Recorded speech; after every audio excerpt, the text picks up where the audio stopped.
नमस्कार साथियों, आपका द एजुकेशन चैनल पर हार्दिक स्वागत है। आज के इस सेशन में हम हिंदी साहित्य के काव्य शास्त्र से संबंधित महत्वपूर्ण प्रश्नों को हल करेंगे, जो 2023 के सभी भर्ती परीक्षाओं के दृष्टिकोण से बेहद उपयोगी क्लास होगी। तो चलिए सेशन की शुरुआत करते हैं। अगर चैनल पर पहली बार विजिट किए होंगे तो आपसे नम्र निवेदन है, सेशन को लाइक कर दीजिएगा। सेशन पसंद आए तो चैनल को सब्सक्राइब कर लीजिएगा और अपने दोस्तों में शेयर कर दीजिएगा। बेल आइकन को भी प्रेस कर दीजिएगा, जिससे रोज की क्लास का नोटिफिकेशन आप तक पहुंच सके। पहला प्रश्न है, काव्य के तत्व माने गए हैं। काव्य के कितने तत्व माने गए हैं? तो काव्य के प्रमुख 2 तत्व माने गए हैं। काव्य के प्रमुख 2 तत्व माने गए हैं। एक है खंड काव्य और एक है महाकाव्य। प्रश्न नंबर दूसरा है, महाकाव्य के उदाहरण दीजिए। महाकाव्य के उदाहरण दीजिए। तो महाकाव्य में रामचरितमानस तुलसीदास द्वारा रचित एक महाकाव्य है। रामायण वाल्मीकि दास द्वारा रचित एक महाकाव्य है। साकेत मैथिली शरण गुप्त द्वारा रचित एक महाकाव्य है, जिसमें राम का वर्णन हुआ है। लक्ष्मण और उर्मिला इनके मुख्य पात्र हैं। महाभारत वेदव्यास का महाकाव्य है। पद्मावत जयसी का महाकाव्य है। कामायनी जयशंकर प्रसाद का महाकाव्य है। उर्वशी रामधारी सिंह दिनकर का महाकाव्य है। लोकायतन सुमित्रा नंदन पंत का महाकाव्य है और एकलव्य भी एक महाकाव्य है। इतने सारे रचनाएं महाकाव्य के उदाहरण हैं। तीसरा क्वेश्चन है, मुक्तक काव्य के उदाहरण हैं। तो मुक्तक काव्य के उदाहरण है मीरा के पद, रामायणिया और सप्तशती। रामायणिया किसकी है? कबीरदास जी की रचना का एक भाग है। कबीरदास जी के रचना का प्रमुख नाम बीजक है, जो धर्मदास उनके शिष्य धर्मदास द्वारा संकलित किया गया है और उसके 3 पार्ट हैं, साखी, शबद, रामायणी। तो रामायणी भी एक मुक्तक काव्य का उदाहरण है। काव्य कहते हैं, काव्य किसे कहते हैं? क्वेश्चन नंबर 4 है, काव्य किसे कहते हैं? तो दोष रहित, सगुण एवं रमणीयार्थ प्रतिपादक युगल रचना को काव्य कहते हैं। जो दोष से रहित हो, दोष जिसमें नहीं हो, और सगुण अच्छे गुणों को प्रदान करने वाला हो, रमणीयार्थ और सुंदर मनोहर अर्थ को प्रदान करने वाला हो, उसी युगल रचना को क्या कहते हैं? काव्य कहते हैं। अब काव्य के तत्व हैं। काव्य के कितने तत्व माने गए हैं? तो काव्य के तत्वों को देख लीजिए। भाषा तत्व, बुद्धि तत्व, विचार तत्व, कल्पना तत्व और शैली तत्व। काव्य के मुख्यतः 5 तत्व माने गए हैं। भाषा तत्व, एक अच्छे काव्य में भाषा की ज़रूरत, अच्छी भाषा की ज़रूरत होती है। फिर अपने विचारों का, बुद्धि का ज़रूरत होता है। कल्पना शक्ति में प्रवीण होना चाहिए वह लेखक, और उनकी शैली लिखने में अच्छी हो। यह काव्य के 5 प्रमुख तत्व होते हैं। नेक्स्ट प्रश्न है, क्वेश्चन नंबर 6 है, काव्य के भेद हैं। काव्य के कितने भेद हैं? तो काव्य के 2 भेद हैं। एक महाकाव्य है और एक खंड काव्य है, और एक मुक्तक काव्य है, जिसको काव्य के भेद में नहीं रखा जाता है, लेकिन कहीं कहीं मुक्तक काव्य को भी मान लिया जाता है। वामन ने काव्य प्रयोजन माना है। वामन के अनुसार काव्य प्रयोजन क्या है? तो दृष्ट प्रयोजन, प्रीति एवं आनंद की प्राप्ति, अदृष्ट प्राप्ति, कीर्ति की प्राप्ति। देखिए, दृष्ट माने जो सामने हो, काव्य जिसे पढ़े, काव्य वामन का काव्य प्रयोजन हुआ हो तो जो दृष्टिगत प्रयोजन के रूप में है, जैसे उस काव्य को पढ़ते समय एक पाठक आनंद और प्रीति की उसके अंदर भावना जग जाए, उसे आनंद प्राप्त हो और उस पाठ को प्रश्न पढ़ने के लिए प्रीति उसके अंदर हो, और अदृश्य रूप में जो दिखाई ना दे, तो वह के वामन के अनुसार काव्य प्रयोजन है कि अदृष्ट रूप में, एक दृष्ट प्रयोजन है, एक अदृष्ट प्रयोजन है। तो अदृष्ट प्रयोजन में प्रीति और आनंद को की प्राप्ति चाहिए, और अदृष्ट प्रयोजन में कीर्ति, जैसे काव्य को कोई लेखक लिखे तो उसकी कीर्ति हो समाज में। क्वेश्चन नंबर 8 है, भामह की काव्य परिभाषा है। भामह की काव्य परिभाषा क्या है? तो शब्दार्थों सहितो काव्यम, शब्द और अर्थ से सहित जो काव्य है वही काव्य है। काव्य की परिभाषा। प्रबंध काव्य का शाब्दिक अर्थ क्या है? तो प्रकृष्ट या विशिष्ट रूप से बधा हुआ। प्रकृष्ट या विशिष्ट रूप से बधे हुए रचना को क्या कहते हैं? प्रबंध काव्य कहते हैं। क्वेश्चन नंबर 10 है रसात्मक वाक्यम काव्यम, या इसको कह दीजिए वाक्यम रसात्मकम काव्यम। रस युक्त वाक्य ही काव्य है। यह परिभाषा काव्य की किसने दिया है? तो पंडित राज जगन्नाथ जी ने दिया है। क्वेश्चन नंबर 11 है, और प्लीज़ यह सेशन आप लोगों को पसंद आ रहा होगा, यह क्वेश्चन आपके परीक्षा के उपयोगी लगे तो प्लीज़ चैनल को सब्सक्राइब कीजिएगा, लाइक कीजिएगा, शेयर कीजिएगा। काव्य कला के पक्ष में निहित होती है। तो काव्य कला के पक्ष में क्या निहित होती है? तो भाषा निहित होती है। काव्य में आत्मा की तरह माना गया है। तो काव्य में काव्य की आत्मा किसे माना गया है? तो भरत मुनि के अनुसार काव्य की आत्मा रस को माना गया है।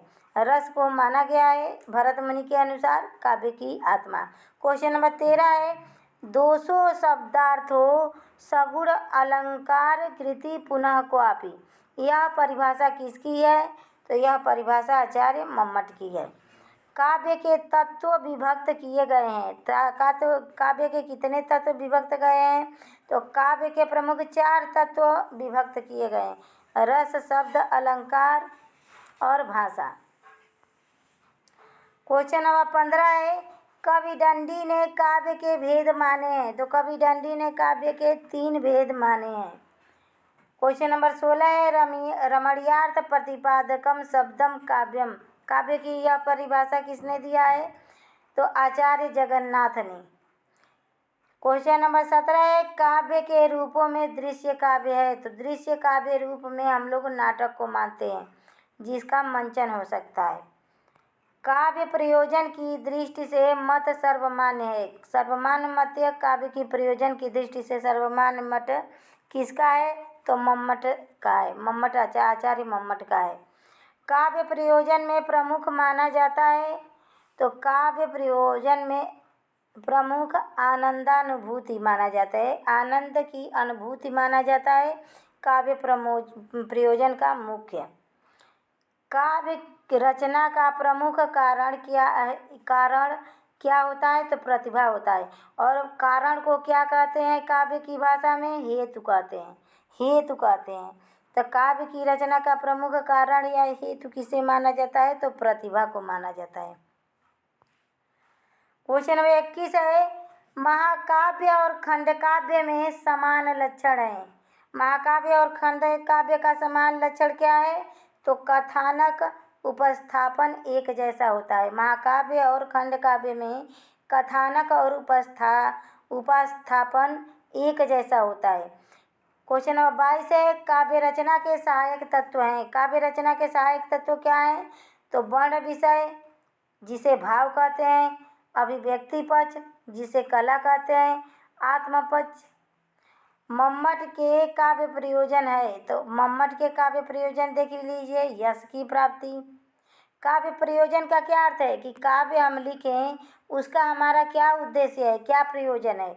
तो पहला है मम्मट के अनुसार यश की प्राप्ति, अर्थ को प्रदान करने वाला व्यवहार, लोक व्यवहार का ज्ञान जिससे हो जाए, शिवेतर क्षति, संघ पर निवृत्ति, कांता सम्मिलित ज्ञान। कांता माने क्या होता है? पत्नी होता है। तो पत्नी जिस प्रकार एक पति को ज्ञान देती है तो काव्य भी हमें ज्ञान प्रदान करे। मम्मट के शिवेतर का क्या अभिप्राय है? शिवेतर क्षति का क्या अभिप्राय है? अनिष्ट, मतलब काव्य ऐसा हो जो हमें अनिष्ट करने से रोके।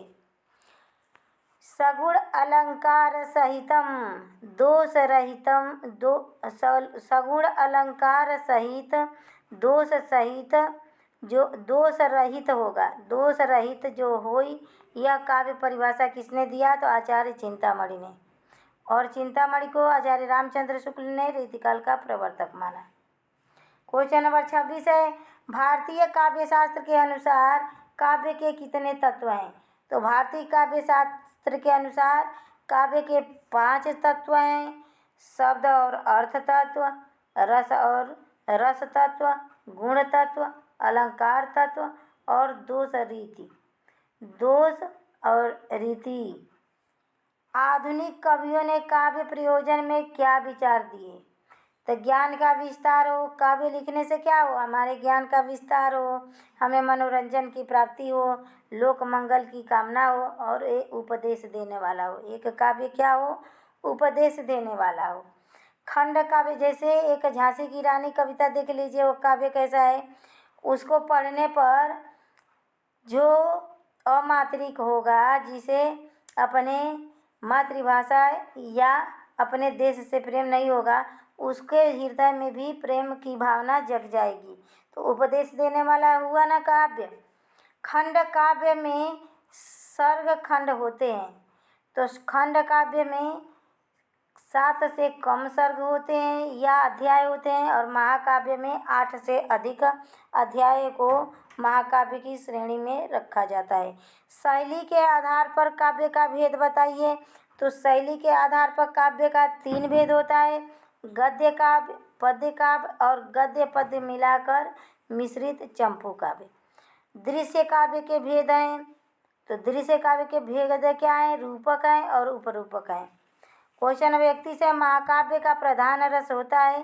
तो महाकाव्य का प्रधान रस वीर होता है, श्रृंगार रहता है, शांत रस होता है। महाकाव्य में 3 रसों की प्रधानता होती है। क्वेश्चन नंबर 32 है, महाकाव्य के प्रारंभ में होता है। तो महाकाव्य के प्रारंभ में किसी भी महाकाव्य को लिखते समय शुरू में मंगलाचरण होता है। जैसे तुलसीदास ने रामचरितमानस को लिखा है, तो सर्वप्रथम पार्वती और शंकर की उपासना किए हैं और उनका मंगलाचरण किए हैं। इष्ट देव की पूजा होनी चाहिए। रूपक के भेद होते हैं। रूपक अलंकार के कितने भेद होते हैं? तो नाटक, प्रकर, अलंकार नहीं, रूपक के भेद होते हैं। तो यह नाटक का एक भाग है रूपक। तो नाटक, प्रकरण, भाण, प्रहसन, व्यायोग, समवाकार, वीथी, इहामृति और अंक। यह सब नोट डाउन कीजिएगा। अगर आप लोग नोट नहीं बनाए होंगे तो बना लीजिएगा। यह सेशन बहुत महत्वपूर्ण है और इसमें के एक प्रश्न बहुत महत्वपूर्ण है परीक्षा की दृष्टिकोण से। तो रूपक के कितने भेद होते हैं? तो रूपक का पहला भेद होता है नाटक। रूपक क्या है? काव्य का एक भेद है। प्रकरण, भाण, प्रहसन, व्यायोग, समवाकार, वीथी, इहामृति और अंक। महाकाव्य में खंड या सर्ग होते हैं। तो महाकाव्य में खंड या सर्ग 8 और 8 से अधिक होते हैं, या तो 8 हो या तो उससे अधिक हो। महाकाव्य के एक सर्ग में छंद महाकाव्य के एक सर्ग में एक छंद का प्रयोग होता है। इसका परिवर्तन किया जा सकता है। तो इसका परिवर्तन सर्ग के अंत में आप कर सकते हैं। कोई भी अध्याय समाप्त होने के बाद आप परिवर्तन कर सकते हैं, उसमें दूसरा छंद पंडित कर सकते हैं। क्वेश्चन नंबर 36 है, मुक्तक काव्य है। मुक्तक काव्य क्या है? एकांकी सदृशों को चमत्कृत करने में समर्थ पद को क्या कहते हैं? मुक्तक काव्य कहते हैं। जैसे मुक्तक काव्य किसे कहते हैं? एकांकी, जो एक अंक वाला हो। दृश्यों को चमत्कृत करने में समर्थ पद को मुक्तक काव्य कहते हैं। प्रबंध काव्य वनस्थली है, तो मुक्तक काव्य गुलदस्ता है। क्वेश्चन नंबर 37 है, प्रबंध काव्य वनस्थली है तो मुक्तक काव्य गुलदस्ता है। यह उक्ति किसके द्वारा कहा गया है? तो यह उक्ति आचार्य रामचंद्र शुक्ल ने कहा है। मुक्तकार के लक्षण है मार्मिकता, कल्पना प्रवणता, व्यंग प्रयोग, कोमलता, सरसता, नाद सौंदर्य। इतने मुक्तकार के एक मुक्तक काव्य लिखने वाले लेखक की इतने लक्षण होने चाहिए। मुक्तक के भेद हैं तो रस मुक्तक, सूक्ति मुक्तक। मुक्तक के 2 भेद होते हैं, रस मुक्तक, सूक्ति मुक्तक। काव्य के गुण हैं तो काव्य के रचनात्मक स्वरूप का उन्नयन कर रस को उत्कर्ष प्रदान करने की क्षमता काव्य गुण है। काव्य के रचनात्मक स्वरूप का उन्नयन कर रस को उत्कृष्ट प्रदान करने की क्षमता को क्या कहते हैं? काव्य कहते हैं। क्वेश्चन नंबर 41 है, भरत और दंडी के अनुसार काव्य के गुण के भेद हैं। भरत और दंडी के अनुसार काव्य के गुणों के भेद हैं। तो श्लेष प्रसाद गुण के अंतर्गत आता है। श्लेष अलंकार के अंदर क्या आता है? प्रसाद गुण, समता, समाधि, माधुर्य, ओज, पद सुकुमारता, अर्थ, व्यक्ति और उदारता व कीर्ति, इतने काव्य के गुण हैं। आचार्य मम्मट ने काव्य के गुण कितने बताए हैं? तो माधुर्य, ओज और प्रसाद। और सर्वमान्य मत यही है मम्मट का कि मम्मट के अनुसार ही काव्य के 3 गुण माने हैं, ओज गुण, प्रसाद गुण और माधुर्य गुण। सर्वमान मत है। और यह सब तो गौण के रूप में हो जाता है, मेन गुण 3 ही है। माधुर्य गुण में वर्जन है। तो माधुर्य गुण में ट, ठ, ड, ढ, अण का समास युक्त रचना, इसमें वर्जन है, इसमें नहीं होना चाहिए। ट, ठ, ड, ढ एक कर्कश ध्वनियाँ होती हैं, इनका प्रयोग माधुर्य गुण के अंतर्गत नहीं होना चाहिए। काव्य दोष वह तत्व है जो रस की हानि करवाता है। यह परिभाषा किसका है? तो यह परिभाषा आचार्य विश्वनाथ का है। विश्वनाथ ने कहा है कि काव्य दोष वह तत्व है जो रस की हानि करवाता है। जो काव्य में रस होता है उसका क्षरण करवाता है काव्य का दोष, तो उसे ही काव्य दोष कहते हैं। मम्मट ने काव्य दोष को वर्गीकृत किया है। तो आचार्य मम्मट ने काव्य दोष को शब्द, अर्थ और रस दोष, 3 दोष माने हैं काव्य के मम्मट ने। एक शब्द दोष, एक अर्थ दोष, एक रस दोष। नेक्स्ट प्रश्न है। प्रश्न पसंद आए तो प्लीज़ चैनल को सब्सक्राइब कीजिएगा। हमारे चैनल पर ऐसे ही तैयारी कराया जाता है, तो प्लीज़ चैनल के साथ जुड़ के और अपने तैयारी को सुदृढ़ कीजिए। क्वेश्चन नंबर 46 है, श्रुति कटुत्व दोष होता है। श्रुति कटुत्व दोष क्या होता है? तो जहाँ परुष वर्णों का प्रयोग होता है, जैसे ट, ठ, ड, ढ, अण, ट, ठ, ड, ढ, अण, ट, ठ, ड, ढ और अण, इन परुष वर्णों का जहाँ प्रयोग होता है वहाँ श्रुति कटुत्व दोष होता है। परुष वर्णों का प्रयोग कहाँ वर्जित है? तो श्रृंगार रस में वर्जित है, करुण रस में वर्जित है, कोमल भाव की अभिव्यक्ति में वर्जित है इन वर्णों का प्रयोग। नेक्स्ट प्रश्न है, परुष वर्ग किस अलंकार में वर्जित नहीं है? तब परुष जो वर्ग होता है, जो वर्ण होते हैं ट, ठ, ड, ढ, अण, वह यमक अलंकार में नहीं वर्जित है। यमक अलंकार में परुष वर्णों को रखा जा सकता है। जिस कविता के वक्त में यमक अलंकार हो उसमें परुष वर्णों का प्रयोग किया जाता है। परुष वर्ण कब गुण बन जाते हैं? तो परुष वर्ण गुण कब बन जाते हैं? कठोर वर्ण कब गुणों की श्रेणी में आते हैं? ऐसे तो कठोर वर्णों को दोष माना जाता है काव्य का, लेकिन कब वह गुण में परिवर्तित हो जाते हैं? कभी ना कभी किसी कोई बहुत अवगुण होगा, उसका भी कहीं ना कहीं गुण उसमें भी छिपा होगा। तो वीर रस में, अब वीर रस ओज से परिपूर्ण रचना होती है, वीर रस की रचनाएं, तो उसमें परुष वर्णों का, कठोर वर्णों का प्रयोग होता है। रौद्र रस में होता है, जहाँ क्रोध दिखाना हो, जैसे परशुराम लक्ष्मण संवाद में है तो वहाँ पे परुष वर्णों का प्रयोग हुआ है। वीर रस में हुआ है, रौद्र रस में हुआ है। कठोर भाव में, कठोर भाव को जब व्यक्त करना होता है तब परुष वर्णों को प्रयोग किया जाता है। क्वेश्चन नंबर 50 है, श्रुति कटुत्व दोष किस वर्ग में आता है? शब्द दोष में आता है। श्रुति कटुत्व वर्ण किस दोष में आता है? तो शब्द दोष में आता है। क्वेश्चन नंबर 51 है, काव्य में लोक व्यवहार में प्रयुक्त शब्दों का प्रयोग दोष है? तो ग्रामत्व दोष है। जब किसी मुंड पर, जैसे देखिए, मुंड पर मुकुट बांधे सोहत गोपाल है, कि मुंड माने मूड़ी अब मूढ़ी कहाँ कहा जाता है? मूढ़ी एक देहाती शब्द है। तो जहाँ पे देहाती शब्द या लोक व्यवहार में प्रचलित शब्दों का प्रयोग होता है वहाँ पे काव्य दोष तो कौन सा होता है? तो ग्रामत्व दोष होता है, अप्रतित्व दोष कहलाता है। अप्रतित्व दोष का कहलाता है तो अप्रचलित पारिभाषिक शब्द का प्रयोग एक शास्त्र में प्रसिद्ध होता है, लोक में अप्रसिद्ध होता है। अप्रतित्व दोष किसे कहते हैं? तो अप्रचलित पारिभाषिक शब्द का प्रयोग अप्रतीत दोष कहलाता है। यह एक शास्त्र में प्रसिद्ध होता है और लोक में अप्रसिद्ध होता है। शब्द का अर्थ बड़ी खींचातान करने पर समझ में आए उस दोष को क्या कहते हैं? तो उस दोष को क्लिष्टत्व दोष कहते हैं कि यह बहुत कठिनता से अर्थ जिसका निकाला जाए। जैसे है उदाहरण, वेद नखत जोरी अर्ध करी सोई बनत हम खात। तो वह भी बहुत झेल झमट्टा करने पर उसका अर्थ निकलता है।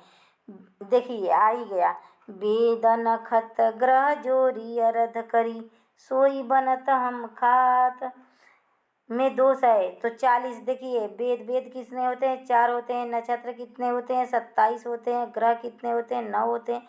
सभी को जोड़ दीजिए, 4 वेद नक्षत्र तो 40 होता है। अब उसी को अर्ध करें तो आधा करेंगे, तो आधा करेंगे तो काट देंगे तो 20 हो जाएगा। तो 20 माने विष को खाते हैं। वाक्य में यथास्थान क्रम पदों को न होना दोष कहलाता है तो अक्रमत्व दोष कहलाता है। अक्रमत्व दोष का उदाहरण है तो सीता जू रघुनाथ को अमल कमल की माल अपहिरायु जन सबन की हृदय वाली भूपाल। यह अक्रमत्व दोष का उदाहरण है। दुष्क्रमत्व दोष होता है तो जहाँ लोक और शास्त्र के विरुद्ध क्रम का वस्तु का वर्णन हो वहाँ पे दुष्क्रमत्व दोष होता है। जहाँ पे लोक और शास्त्र के अनुसार उस कविता में वर्णन नहीं हो वहाँ पे दुष्क्रमत्व दोष पाया जाता है। क्वेश्चन नंबर 63 है, अलंकार कहते हैं। अलंकार किसे कहते हैं? तो काव्य की शोभा बढ़ाने वाले तत्वों को क्या कहते हैं? अलंकार कहते हैं। क्वेश्चन नंबर 64 है, काव्य में अर्थ द्वारा चमत्कार उत्पन्न करने को क्या कहते हैं? तो उसे अर्थालंकार कहते हैं। मानवीकरण अलंकार किसे कहते हैं? तो अचेतन या निर्जीव अथवा मानवेतर जड़ प्रकृति पर मानव गुणों एवं कार्यों के कार्यकलापों का आरोप कर उसे मानव सदृश सप्रमाण चित्रित किया जाए, प्रमाण सहित चित्रित किया जाता है और अमूर्त पदार्थों एवं भावों को मूर्त रूप में दिखाया जाता है। उसे ही क्या कहते हैं? मानवीकरण अलंकार कहते हैं। मुनि तापस जितने दुख लहई ते नरेश बिनु पावक दहई। अलंकार है तो विभावना अलंकार है। विभावना अलंकार है जहाँ कारण के रहने पर भी कार्य न हो, जहाँ कारण के विभावना अलंकार जहाँ कारण के न रहने पर भी कार्य हो वहाँ पे विभावना अलंकार होता है। क्वेश्चन नंबर 67 है, जहाँ वास्तव में विरोध न होने पर भी किंचित विरोध का आभास हो उस शब्द में अलंकार होता है। तो उस पंक्ति में विरोधाभास अलंकार होता है। प्रकृति पर मानव व्यवहार गुणों का आरोप किया जाता है वहाँ पे मानवीकरण अलंकार होता है। मेघमय आसमान से उतर रही है वह संध्या सुंदरी परी सी धीरे धीरे में अलंकार है तो मानवीकरण अलंकार है। जहाँ बिना कारण या विपरीत कारण के होने पर भी कार्य होता रहे वहाँ पे विभावना अलंकार है। जैसे बिनु पग चले सुनय बिनु काना अकर बिना कर्म करे विधि नाना, कि बिना पैरों का चल रहा है, बिना आँखों का देख रहा है, बिना हाथों का ही अनेक प्रकार से कार्यों को कर रहा है। क्वेश्चन में 71 है, लोचन नीरज से यह देखो अश्रु नदी बह आई। इस पक्त में कौन सा अलंकार है? तो विभावना अलंकार है। अलंकारों की निश्चित परिभाषा दी है तो अलंकारों की निश्चित परिभाषा आचार्य दंडी ने दी है और किसमें दी है? तो अपने काव्यादर्श में। काव्यादर्श किसकी रचना है? आचार्य दंडी की रचना है। शब्दालंकार के भेद हैं, तो शब्दालंकार के 8 भेद होते हैं। यमक अलंकार है तो जहाँ एक ही शब्द एक से अधिक बार प्रयोग हो और उसके अर्थ अलग अलग निकले, वहाँ पे यमक अलंकार होता है। जैसे सजना है मुझे सजना के लिए, एक सजना का क्या अर्थ है? कि श्रृंगार करना। दूसरे सजना का अर्थ है प्रियतम से। क्वेश्चन नंबर 71 है, लोचन नीरज से यह देखो, यह तो दोबारा। क्वेश्चन नंबर 75 है, अपूर्व शीत श्यामल पत्र राशि में कदम्ब के पुष्प, कदम्ब की छटा। इस यमक अलंकार में कदम्ब का अर्थ प्रयुक्त होता है, तो क्या होता है? वृक्ष और समूह के लिए। यमक अलंकार का उदाहरण है, सिर झट गुल कर दिया ये दोनों आंखें मीची, भजन कहो ताते भजो भजो न एको बार। यह सारे यमक अलंकार के उदाहरण हैं। भयेउ विदेह विदेह विसेखी, 3 बेर खाती थी वह 3 बेर खाती है। बसन देहु ब्रज में हमें बसन देहु ब्रजराज, सारंग ले सारंग चली सारंग पूज्यो आए। इतने सारे यमक अलंकार के उदाहरण हैं। क्वेश्चन नंबर 77 है, अनेक अर्थों का बोध कराने वाला एक शब्द कविता में होता है, उसे क्या कहते हैं? कौन सा अलंकार कहते हैं? तो चिपका हुआ हो, जहाँ अर्थ चिपका हुआ हो जिस पंक्ति में, वहाँ पे श्लेष अलंकार कहते हैं। एक ही शब्द के अनेकों अर्थ निकले।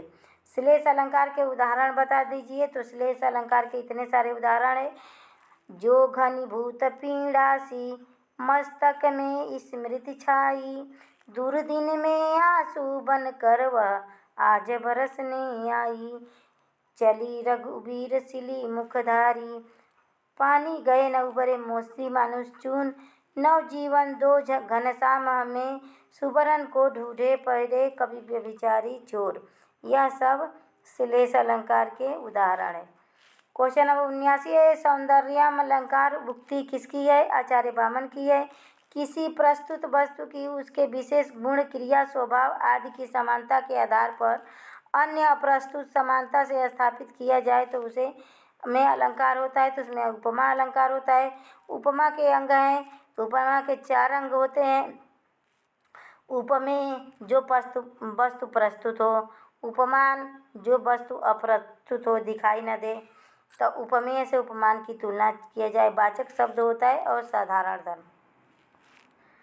क्वेश्चन नंबर 82 है, पूर्ण उपमा किसे कहते हैं? तो जिसमें उपमा के 4 अंगों का उल्लेख हो उसमें पूर्ण उपमा कहते हैं।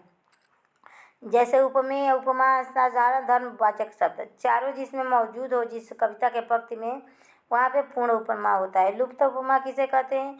तो उपमा के 4 अंग में किसी एक का अंग लुप्त हो, उसमें किसी एक अंग को उसमें दिखाया न गया हो, वहाँ पे लुप्त उपमा होता है।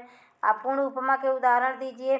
तो मुख कमल जैसा सुंदर है, कोमल सुकुम समान देह, हुई तपती अंगारमयी। यह पूर्ण उपमा का अलंकार है। इसमें मुख कमल जैसा, तो मुख उपमेय हो गया, उपमान हो गया, सुंदर हो गया, यह जैसा वाचक शब्द हो गया, और सुंदर क्या हो गया? साधारण धर्म हो गया। लुप्त उपमा के उदाहरण है, मुख कमल जैसा उन पर जिनके सोहित मुक्त माल, ला वह नवल नलिन से नेत्र वाला कहाँ है। क्वेश्चन नंबर 86 है, उस उपमा में एक उपमेय के अनेक उपमान होते हैं। वहाँ जब उपमा में एक से अनेक उपमान होते हैं, वहाँ पे कौन सा अलंकार होता है? तो माल उपमा। माला जैसा गुथा होता है उपमा में उपमान, वहाँ पे मालोपमा अलंकार होता है। मालोपमा अलंकार के उदाहरण है, मुख चंद्र कौर कमल समान है, नील सरोहु नीलमणि नील निधर धर श्याम। एक शाम का कितने सारे उपमानों से चर्चा किया गया है। आशा मेरे हृदय मरु की मंजुन मंदाकिनी।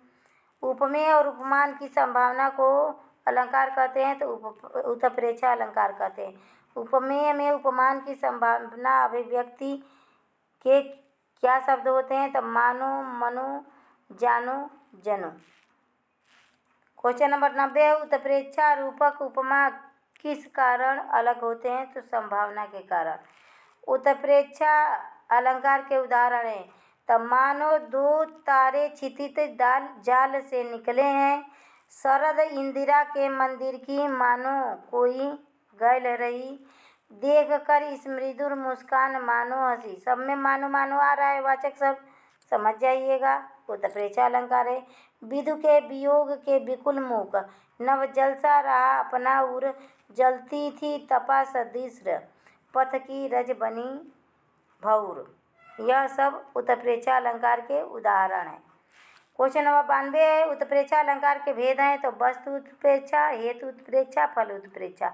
उत्प्रेक्षा अलंकार के 3 भेद होते हैं, वस्तु उत्प्रेक्षा, हेतु उत्प्रेक्षा, फल उत्प्रेक्षा।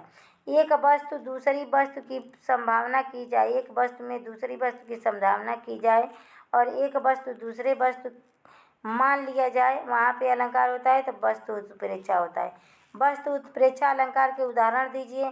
तो लखत मंजु मुनि मंडली, मध्य सीय रघुचंद, ज्ञान सभा जनु धरे भगति सच्चिदानंद, जनुग्रह दशा दुह दुखदाई, हरिमुख मानो मधुर मयंक।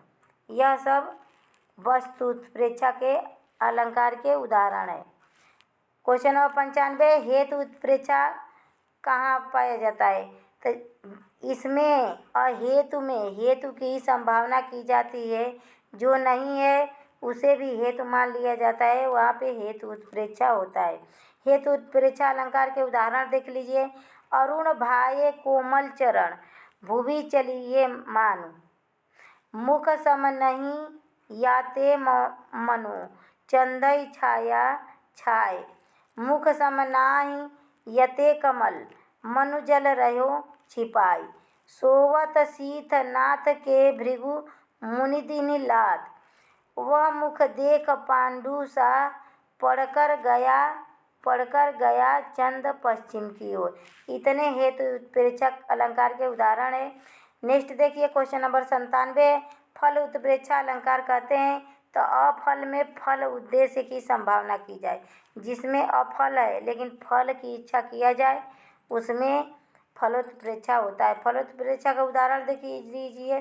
तब मुख समता लहन को, जल सेवत जल जात, तब पद समता को कमल, जल सेवत इक पाए, बढ़त ताड़ को पेड़ या मानु चूमन आकाश। रूपक अलंकार किसे कहते हैं? तो जब एक वस्तु दूसरी वस्तु का आरोप किया जाए, यथा मुख कमल है, उपमेय में उपमान का आरोप किया जाए, वहाँ पे रूपक अलंकार होता है। क्वेश्चन नंबर 100 है, रूपक अलंकार के भेद हैं, तो रूपक अलंकार के 3 भेद होते हैं, एक सांग रूपक, दूसरा निरंग रूपक, तीसरा पारंपरिक रूपक। तो आज का यह सेशन यहीं समाप्त हुआ। कैसा लगा सेशन आप पसंद आए तो ज़रूर चैनल को सब्सक्राइब कीजिएगा, लाइक कीजिएगा, शेयर कीजिएगा। ऐसे ही ऑनलाइन प्रश्न हमारे चैनल पर हल कराए जाते हैं और आप अपने तैयारी को सुदृढ़ बनाइए। तो नमस्कार दोस्तों, धन्यवाद।